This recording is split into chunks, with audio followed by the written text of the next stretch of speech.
This is room 9650 aboard Quantum of the Seas. This is a balcony room. When you walk in, you have a full-length mirror, which is always nice to have.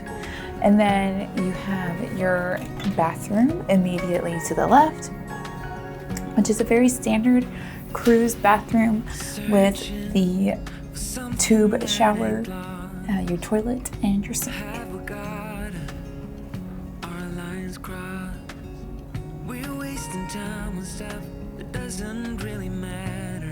So one of our favorite features aboard this class of ship is the storage that's offered in the staterooms.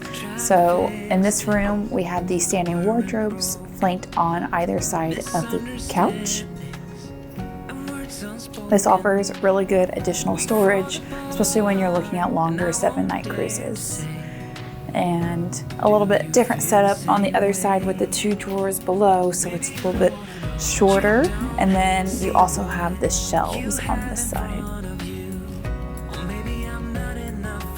And that's not it. There is also additional storage above the bed.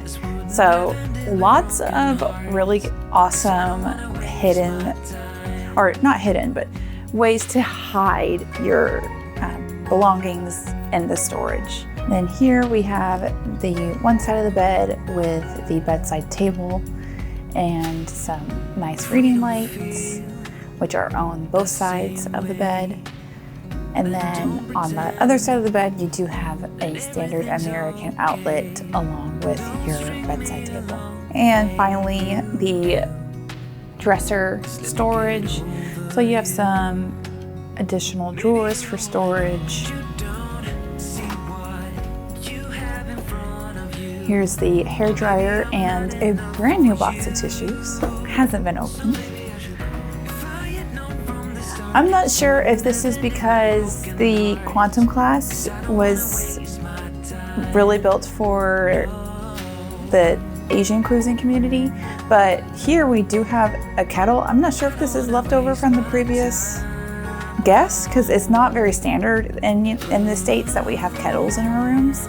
I know if you're cruising in Europe, it's much more standard. And then you do have your cooler.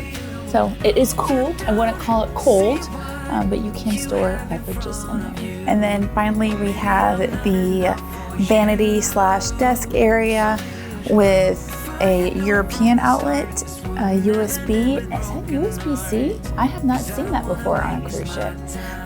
And then the 2 standard American outlets. And finally, we have a gorgeous balcony. Like we said before, we really like to select balconies that are along the angle of the architecture of the ship. It might be all perspective, but it at least feels larger. It feels like you're getting a better bang for your buck when you're in this style of balcony. So this is a really nice size standard balcony, 2 nice lounge chairs, a small table, and plenty of room where you're not just like running into each other out here. So this will be very much enjoyed, this cruise. So that was the room tour of room 9650 aboard Quantum of the Seas. Hope you enjoyed it.